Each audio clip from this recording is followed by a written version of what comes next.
श्रीगुरवे नमः। श्रीचैतन्यमनोभीष्टं स्थापितं येन भूतले स्वयं रूप कदा मह्यं ददाति स्वः पदान्तिकं। वन्देऽहं श्रीगुरो श्रीयुतापदकमलं श्रीगुरून् वैष्णवांश्च श्रीरूपं साग्रजातां सहगना रघुनाथान्वितं तं सजीवम् साद्वैतं सावधूतं परिजनाः सहितं कृष्णचैतन्यदेवं श्रीराधाकृष्णपादान् सहगना ललिता श्रीविशाखान्वितं च नमो विष्णुपादाय कृष्णपृष्ठाय भूतले श्रीमते भक्तिवेदान्त स्वामिनिति नामिने नमस्ते सारस्वती देवे गौरवाणी प्रचारिणे निर्विशेष शून्यवादी पाश्चात्यदेशतारिणे नमो महावदन्याय कृष्ण प्रेम प्रदायते कृष्णाय कृष्ण चैतन्य नामिने गौरतिसे नमः। हे कृष्ण करुणा सिंधु दीनबंधो जगतपते गोपेश गोपिका कांत राधा कांत नमोस्तुते तप्त कांचन गौरांगी श्री राधे वृंदावनेश्वरी ऋषभानुसुते देवी प्रणमामि हरिप्रिये वाञ्छाकल्पतरुभ्यश्च कृपा सिन्धुभ्यैव च पतितानां पावनेभ्यो वैष्णवेभ्यो नमो नमः।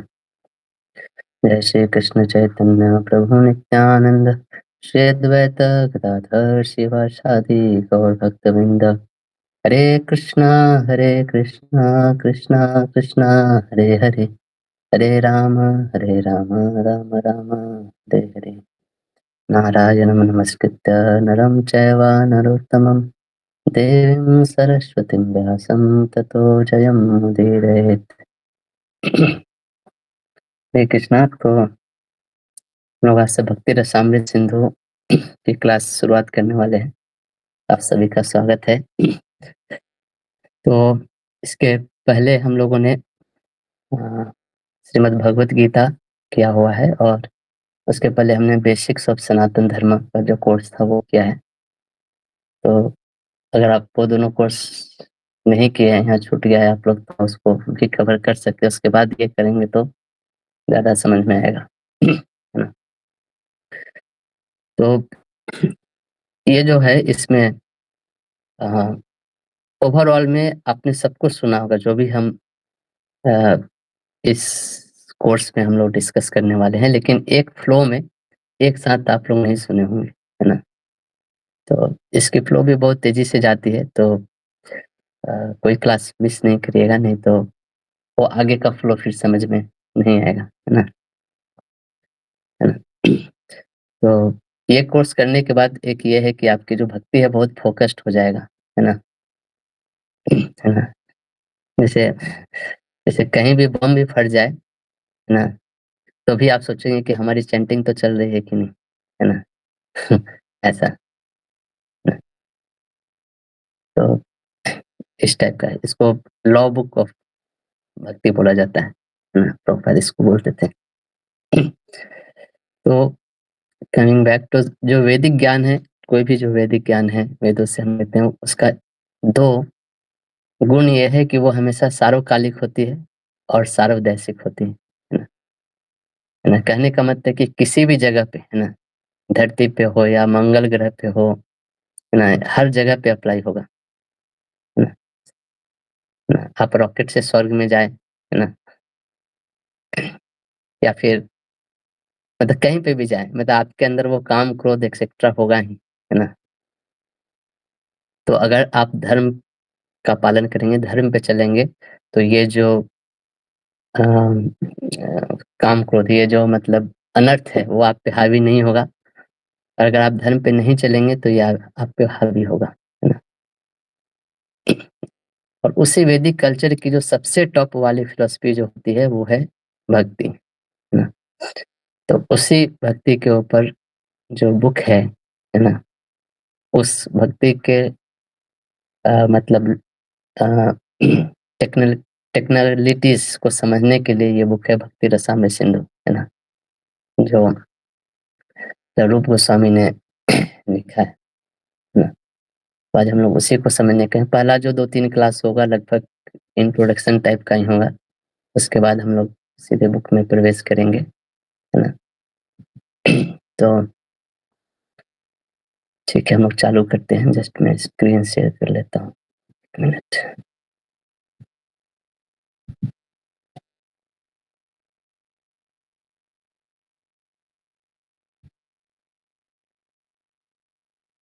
मेरा स्क्रीन दिख रहा है आप लोग को?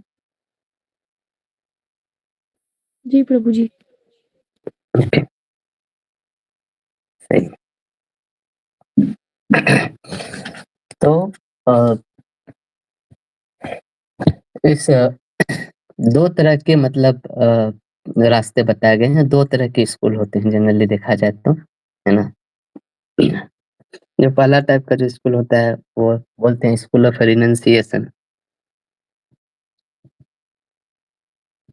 रिनंसिएशन मतलब एक त्याग का, है ना, जिसको बोलते हैं ना, त्याग का, वैराग्य जिसको बोलते हैं, है ना, ज्ञान योग, ये सब चीज़ों बोलते हैं ना। मतलब उसमें सब कुछ छोड़ना पड़ता है, त्यागना पड़ता है, और उसमें खासकर इमोशंस का कुछ रोल नहीं होता है ना।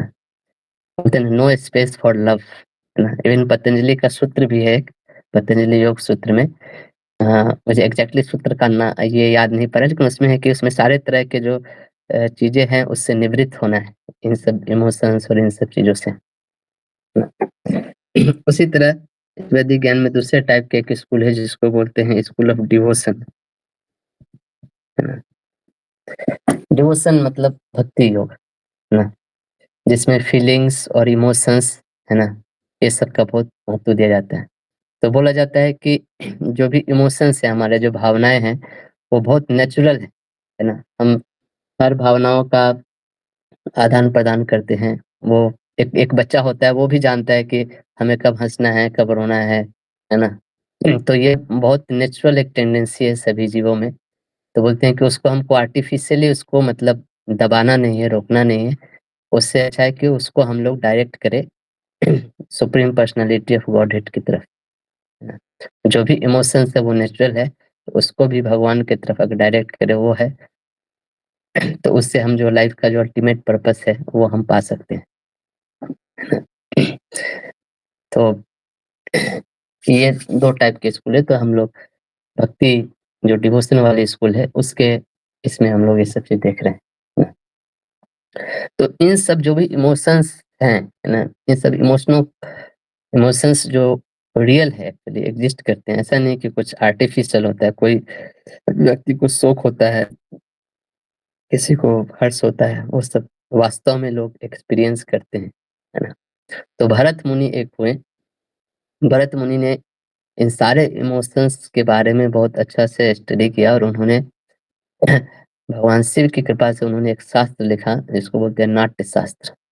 और उसमें इन सारे इमोशंस के बारे में उन्होंने मतलब चर्चाएँ की है, बताया है ना। नाट्य शास्त्र मतलब कि इन सारे इमोशंस को ड्रामा के रूप में, नाटक के रूप में कैसे प्रस्तुत कर सकते हैं, है ना।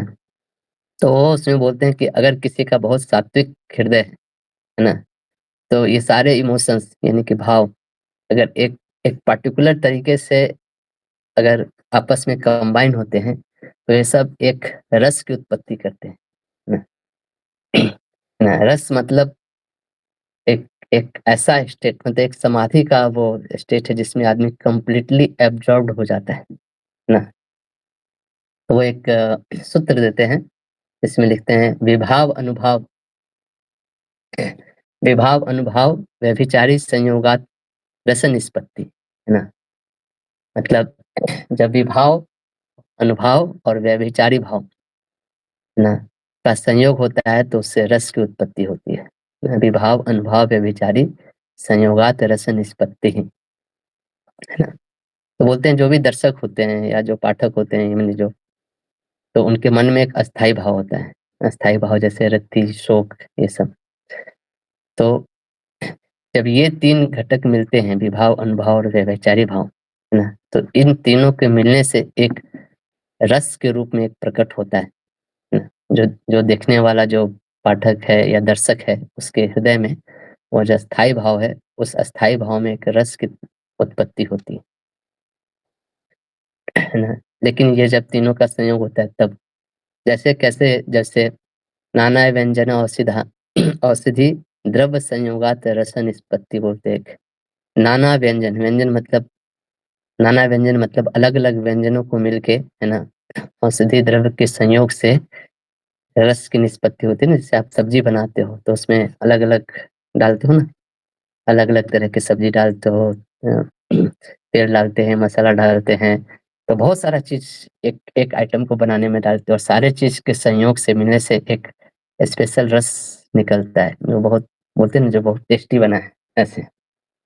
तो जिस तरह नाना व्यंजन औषधि द्रव्य संयोगात रस निष्पत्ति, वैसे ही बोलते हैं विभाव अनुभाव व्यभिचारी संयोगात रस निष्पत्ति है ना? ये रस की उत्पत्ति कहाँ पे होती है? तो वो दर्शक या पाठक के मन में, है ना? इस रस की उत्पत्ति होती है। तो यहाँ पे एक चीज़ और है कि व्यभिचारी भाव को दूसरा नाम संचारी भाव भी है ना? ऐसे करके, है ना? तो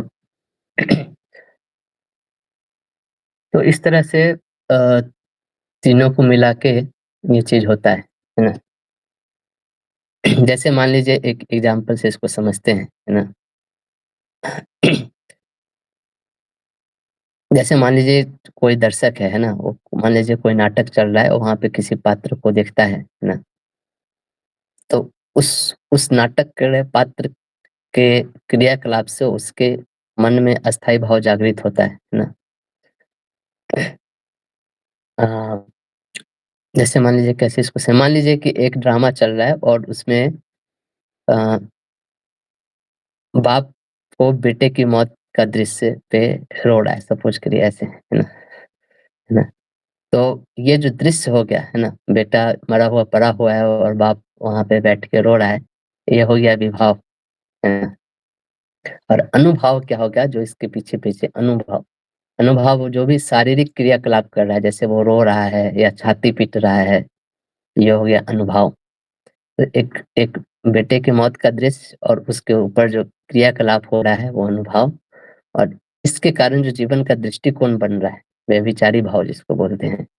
मतलब कितना कितना प्रॉब्लम हो जाएगा इसको, ये सब एक दृष्टिकोण बनता है ना, तो ये तीनों मिलके एक रस की निष्पत्ति करते हैं, जिसको मान लीजिए करुण रस हो गया, ऐसे करके, है ना?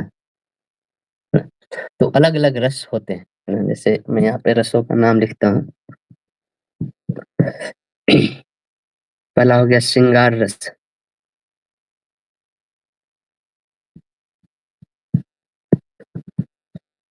दूसरा हो गया हास्य रस। आपको मीनिंग भी समझ में आ रहा होगा, इसका क्या मीनिंग है। तीसरा हो गया करुण रस, चौथा हो गया रौद्र रस,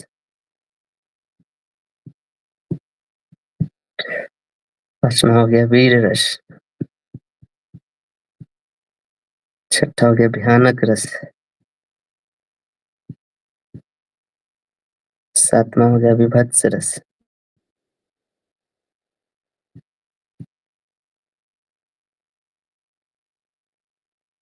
और आठवां हो गया अद्भुत रस।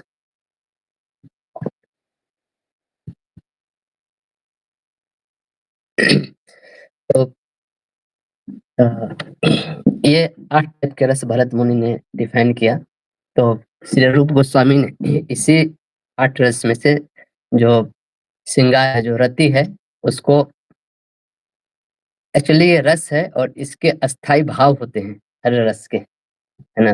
तो जो रति है वो श्रृंगार रस का अस्थाई भाव है ना? हास्य रस का अस्थाई भाव है हास, है ना? करुण रस का अस्थाई भाव हो गया शोक, है ना? रौद्र रस का अस्थाई भाव हो गया क्रोध, वीर रस का अस्थाई भाव हो गया उत्साह, आनंद, भयानक रस का अ, भयानक रस का भय हो गया, ऐसे, है ना? वीभत्स रस का घृणा हो गया, है ना? अद्भुत रस का जो भाव होता है वो आश्चर्य का होता है ना? तो इसमें रूप गोस्वामी ने क्या किया, जो रति जो था, रति को ही फिर आगे 5 डिवीज़न किया, है ना? जिसको हम लोग 5 बोलते हैं ना, शांत रस, अ, शांत रस, दास्य रस, साक्ष्य रस, वात्सल्य रस, मधुर रस। तो एक रति को उन्होंने 5 में डिवाइड कर दिया, तो 5 प्लस रिमेनिंग 7 सब मिलके 7 5 11 हो गए, है ना? 12, है ना? इस टाइप से कुछ। तो उन्होंने अपने से कुछ नहीं लिखा, इसी को मतलब भरत मुनि के नाट्य शास्त्र से उठाया और उसको फिर और फाइनल जाके उसको और भी डिवाइड किया और बोला कि ये सारे रस जो हैं वो भगवान में पाए जाते हैं, है ना? तो इन सारे रस, सारे तत्व के जो रस है, अगर वो भगवान के साथ अगर हम जोड़े, तो हम वास्तव में इस रस का आस्वादन कर सकते हैं।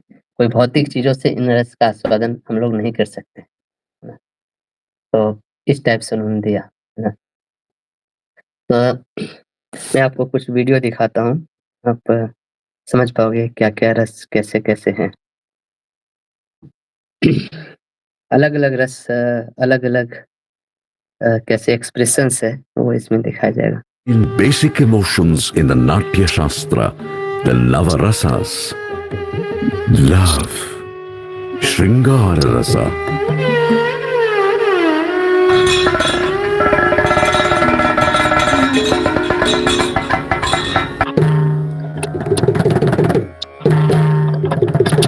valor, Veera Rasa,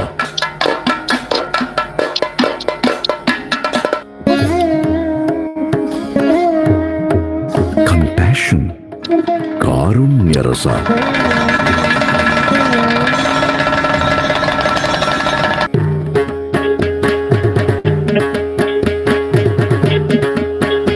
wonder, Adbhuta Rasa,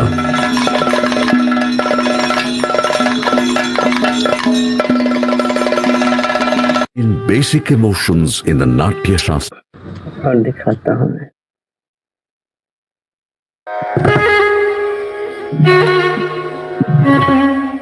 Laughter, Hasya Rasa,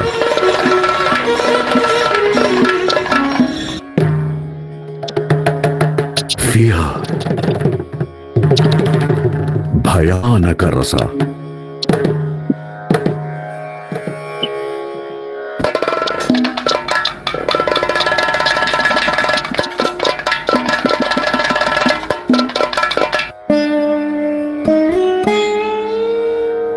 revulsion, Bivhatsa Rasa,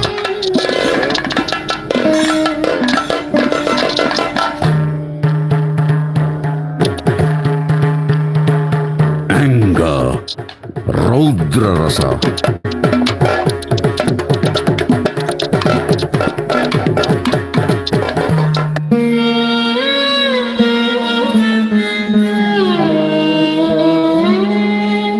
and tranquility, Shanta.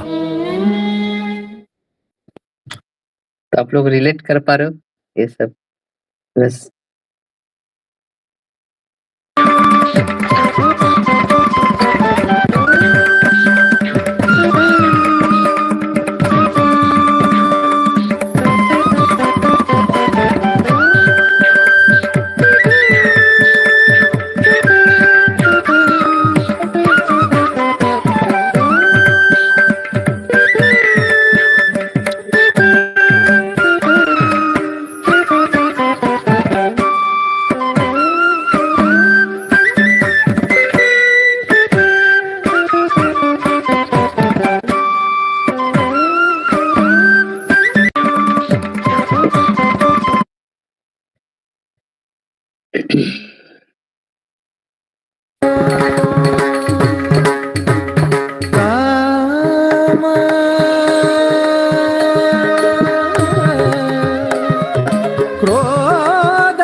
तो आप लोगों को सुनाई दे रहा है इसका आवाज? नहीं। हरे कृष्ण। जी प्रभु जी, सुनाई दे रहा। ओके। तो अब इन सारे अलग-अलग तरह के जो एक्सप्रेशन आपने देखे उन सबको मिला के लोग नाट्य करते थे, नाटक करते थे, नृत्य करते थे। उसका मैं एक एग्ज़ाम्पल दिखा रहा हूँ यहाँ पे। तो ये देख के जो जो दर्शक होते थे उनके मन में रस की उत्पत्ति होती थी, है ना? तो नायक जो एक्टिंग करते हैं, उनके एक्टिंग को देख के तो Takita taka dim dim dim. Takita taka tum tum tum. Takita taka nam nam nam. Takita taka tam tam tam tam. Takita taka dim dim dim dim. Takita taka tum tum tum tum. Takita taka nam nam nam nam. Takita taka tam. Takita ting taka dim. Takita ting taka tum. Takita ting taka nam. Takita ting taka tam. Takita ting taka dai. Takita ting taka tum. Takita ting taka tam. Takita taka ting taka ting taka ting taka ting taka ting taka ting taka ting taka ting taka ting taka ting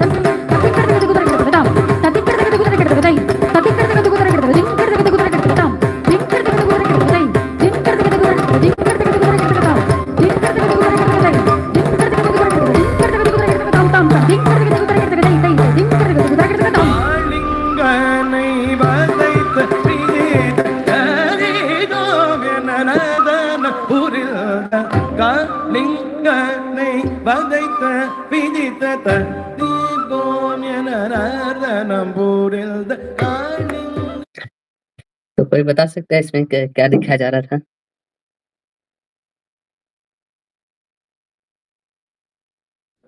Kalika नर्तन लीला।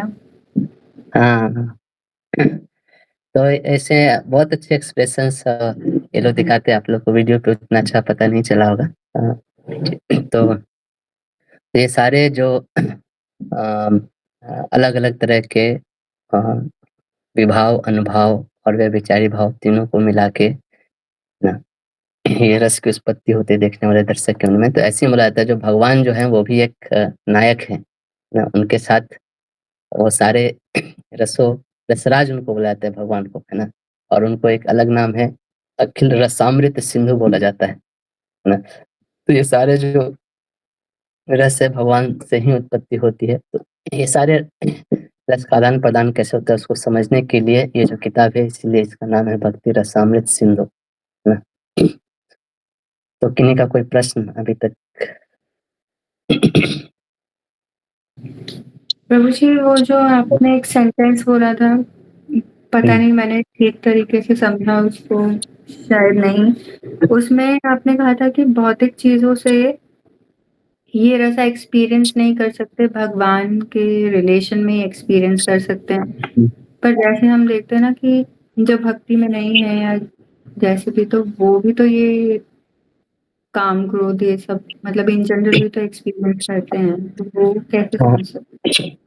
Experience करते हैं लेकिन उस रस की जो पूर्णता है ना वो भगवान में ही जाके निष्पन्न हो सकती है। मतलब वो एक हद तक भौतिक तरीके से भी उस रस को आस्वादन करते हैं हम लोग, लेकिन वो अंततोगत्वा वो पूर्ण नहीं हो पाता है। जितना जितना हमें चाहिए, जो सैटिस्फैक्शन चाहिए वो भौतिक रस से नहीं मिल सकती। उसकी पूर्णता भगवान में ही जाके वो ये होती है, मिलती है। ऐसे करके समझ सकते हैं उसको। Okay Prabhu ji, thank you so much. तो कोई प्रश्न नहीं है तो हम लोग आगे बढ़ेंगे ना। तो इस किताब के जो लेखक है वो श्रील रूप गोस्वामी है ना। रूप गोस्वामी जो हैं वो चैतन्य महाप्रभु के बहुत ही क्लोज हैं और उनके मन के भाव को जानते हैं, है ना? है ना? तो श्री चैतन्य मनोभीष्टम उनको बोला जाता है ना? तो बहुत ही इंटेलिजेंट पर्सन थे, है ना? और बहुत बड़े भक्त हुए हैं और खासकर इनके बारे में कल बताऊँगा डिटेल में रूप गोस्वामी के बारे में। तुमको एक बार चैतन्य महाप्रभु ने दशाश्वमेध घाट पे, है ना? प्रयाग में उनको 10 दिनों तक उनको शिक्षाएँ दी और चैतन्य महाप्रभु के मन की बात को समझते उन्होंने ये किताब लिखा। इस किताब को लव बुक ऑफ भक्ति बोलते हैं। इसमें जो कुल श्लोक है वो 129 श्लोक का ये किताब है, ऐसे करके, है ना? 2129 श्लोक है इसमें। तो इसके इस चीज को हम लोग समझने की कोशिश करते हैं, भक्ति रसामृत सिंधु, है ना? तो भक्ति, है ना? भक्ति मतलब भगवान की भक्ति में सेवा, devotional service to Krishna, Prabhupada ऐसे ट्रांसलेट करते हैं, है ना? तो जितने भी जीव हैं इस संसार में, है ना, वो सब क्या है? सब भगवान के अंश है, फंडामेंटल पार्ट्स बोलते हैं, है ना? खासकर कृष्ण के ही सब कृष्ण बोलते हैं ना, ममय वांसो जीव लोके, ऐसे मेरे ही अंश है ना? तो जब हम कृष्ण से हम प्रेम करते हैं तो नेचुरली हम सब जीवों से ही प्रेम करते हैं, है ना? है ना? तो भक्ति क्या है? उस कृष्ण के प्रति पुनः जो हमारे जो डिवोशनल सेंटिमेंट है वो पुनः उस कृष्ण के प्रति स्थापित करना, है ना? है ना? फिर है भक्ति, फिर है रस। रस मतलब होता है कोई भी, जैसे रस का लिटरल मीनिंग होता है जूस, है ना? या इसको एक एसोटेरिक मीनिंग भी होता है जिसको बोलते हैं मेलो। मेलो मतलब एक रस जो जूस की तरह हम लोग पीते हैं, गन्ने का जूस, मैंगो का जूस, और एक एक रस जिसको हम लोग अनुभव करते हैं अपने हृदय में, है ना, उसको भी रस बोलते हैं। तो जो शुद्ध भक्त होते हैं ना, ये अलग अलग तरह के रस जो है ना, अपने भगवान के साथ जो उनका संबंध है उस संबंध में इस अलग अलग रस के द्वारा आदान प्रदान करते हैं, है ना? जैसे दास्य रस, साक्ष्य रस, वात्सल्य रस, इस टाइप से। और इसमें भी दो तरह का, जैसे आपने प्रश्न पूछा था ना, भक्ति रस और एक होता है भौतिक रस, है ना?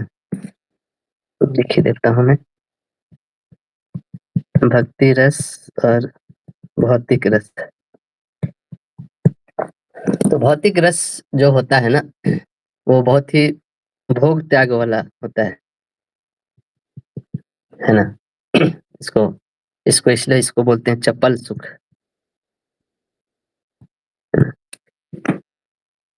किसी चीज को भोग रहे हैं फिर त्याग रहे हैं, उससे वो सुख मिलता है ना? जैसे मान लीजिए आप कोई गाना सुन रहे हैं तो उससे कुछ दिनों तक सुख मिलेगा, लेकिन बोला जाए यही गाना 24 घंटा चलते रहेगा तो कुछ दिन बाद अब बोलेगा हाँ, मन अनसा गया है इस गाना सुन सुन के, बंद करो ये। तो भोग और त्याग, इसी को मुंडन रस बोलते हैं, भौतिक रस।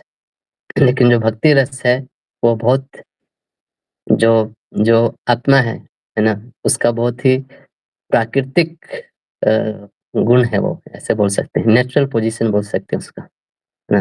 वो वहीं पे सेटिस्फाई होगा, वो उसको वहाँ नहीं मिल रहा है, इसीलिए वो इस भौतिक जगत में अलग-अलग तरीके से वही रस खोज रहा है, लेकिन वो रस पूर्ण रूप से उसको और किसी चीज़ से नहीं मिल सकता, वो सिर्फ़ भगवान कृष्ण से ही मिल सकता है।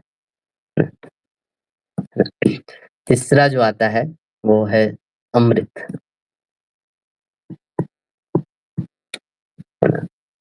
अमृत का मतलब होता है जिसको बोलते हैं इटर्नल, या जिसको बोलते हैं डेथलेस, यानी कि जिसकी मृत्यु ना हो, वो अमर जिसको बोलते हैं ना, जो सनातन है, हमेशा के लिए, है ना? तो भक्ति जो प्रोसेस है वो कैसा प्रोसेस है कि जो हमारा जो सनातन जीवन है, यानी कि इटर्नल लाइफ, है ना? सनातन मतलब जो सत्य है ना? इटर्नल लाइफ, इटर्नल प्लेजर, है ना? है ना? जो भगवान की सेवा करके जो मिलता है ना? वो उस टाइप का अमृत है ना? मतलब ये कभी खत्म नहीं होने वाला अमृत है। जैसे भक्ति रस अमृत, जो जीवों को अमर बना देता है, कहने का मतलब इटर्नल बना देता है ना? इस अमृत को पीने से के बाद उसकी मृत्यु नहीं होती, कहने का मतलब उसको और कुछ नहीं चाहिए होता, वो उसका इस भौतिक जगत में फिर से आगमन नहीं होता है। जो भौतिक जगत, ये जो मृत्यु वाला चीज़ है वो भौतिक जगत में ही होती है ना? तो वो ट्रांसेंडेंटल प्लेजर भगवान की सेवा में नित्य निरंतर अनुभव करते रहता है और उसी में गोते लगाते रहता है ना? इस अल्लाह है वो सिंधु, है ना? सिंधु का मतलब होता है सिंधु का मतलब होता है सागर, समुद्र बोल सकते हैं, है ना? तो बोलते हैं कि ये जो एक्सपीरियंस है, ये जो सुख का जो अनुभव करता है जीव भक्ति में, है ना? ये जो नेक्टेरियन सुख यानी कि अमृत तुल्य जो सुख का जो रस का आस्वादन करता है, वो कितना डीप है? तो समुद्र की तरह डीप है, समुद्र की तरह गहरा है और समुद्र की तरह बड़ा है ऐसे। इसमें ऐसे कोई आदमी समुद्र में जाते जाए वो पार नहीं करता है। तो इतना इतना ये है भक्ति रस अमृत सिंधु, इसलिए इसका नाम सिंधु रखा, इसका नाम नदी नहीं रखा या भक्ति रस अमृत जलाशय नहीं रखा, है ना? सिंधु रखा है उन्होंने, है ना? ये अमृत रखा है, तो बहुत ही सूट मतलब ये जो नाम है बहुत ही सूट करता है इस टॉपिक के ऊपर, है ना? और ये जो किताब उन्होंने लिखा है एकदम मास्टरपीस है ना? है ना? इतना इतना बारीकियों को, इतना चीज़ों को मतलब आज तक किसी ने इतने इंट्रिकेसी के साथ भक्ति को नहीं डिस्क्राइब किया था, जिस तरह से रूप गोस्वामी ने किया है। तो रूप गोस्वामी वास्तव में एक्चुअली एक मंजरी है, रूप मंजरी, है ना? जैसे गोपियों के जो सेवक होते हैं, वो मंजरी कहलाते हैं, ऐसे समझिए। तो रूप मंजरी का ही एक तरह से अंश अवतार है और वो आके फिर ये सारे भक्ति के रसों को बारे में लिखते हैं, लोगों को बताते हैं। तो नेचुरल जो प्रोपेंसिटी है हर जीव का वो है भगवान की तरफ प्रेम करना, और वो तभी सेटिस्फाई हो सकता है जब हम पुनः भगवान से जुड़े और पुनः भगवान के प्रति अपनी जो डिवोशनल सेंटिमेंट है उसको डायरेक्ट करें, है ना? तो भक्ति रसामृत सिंधु इन शॉर्ट हमें यही सिखाता है कि कैसे हम अपने इस ओरिजिनल लव को कृष्ण की तरफ मोड़े, कृष्ण से जोड़े, है ना? और जब हम कृष्ण से प्रेम करते हैं तो सारे जीवों से प्रेम कर सकते हैं, है ना? जैसे किसी पेड़ के जड़ में अगर हम पानी डालते हैं तो पेड़ के हर पत्ते सिंचित हो जाते हैं, ना? उसी तरह भगवान से जब हम प्रेम करते हैं तो हमारे सारे जीवों से प्रेम करते हैं, ना? तो ये है किताब का मतलब। हम लोग कल की क्लास में थोड़ा रूप गोस्वामी के लाइफ के बारे में हो सके शॉर्ट में जाने और फिर इसका क्या-क्या विषय वस्तु है ना? वो सब जान के फिर हम लोग किताब में प्रवेश करें। ठीक है? तो आज यहीं समाप्त करते हैं। कोई प्रश्न अभी तक? ऐसा कुछ खास आज तो नहीं था, जस्ट इंट्रोडक्शन टाइप का था। आप लोग में से कितने लोग हो जो पहले ये भक्ति रसामृत सिंधु पढ़ चुके हो या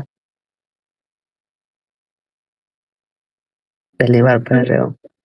इनिशियल 19 चैप्टर्स थोड़ा बहुत डीप में नहीं, ऊपर से पढ़े। ठीक है। ठीक है, फिर हम लोग उसी हिसाब से हम लोग स्लोली जाएंगे, हर श्लोक को कवर करते हुए जाएंगे। जैसे भगवत गीता हमने किया था तो बहुत फास्ट से किया था कि कंसेप्ट कवर करते हुए चल रहे थे, 5-6 श्लोक एक साथ निकालते थे। इसमें एक श्लोक करके हम लोग देखेंगे तो हो सके इसमें थोड़ा टाइम ज़्यादा लगे ना कवर करने में। अगर आप लोग को लगेगा कि हम बहुत स्लो जा रहे हैं तो हम फास्ट भी कर सकते हैं ना। ठीक है, ऐसे हिंट करते हैं। प्रभुपाद की जय। तो ठीक है, Hare Krishna. Thank you so much प्रभु ji. Thank you so much प्रभु जी। हरे कृष्ण, प्रणाम। हरे कृष्ण, हरे कृष्ण।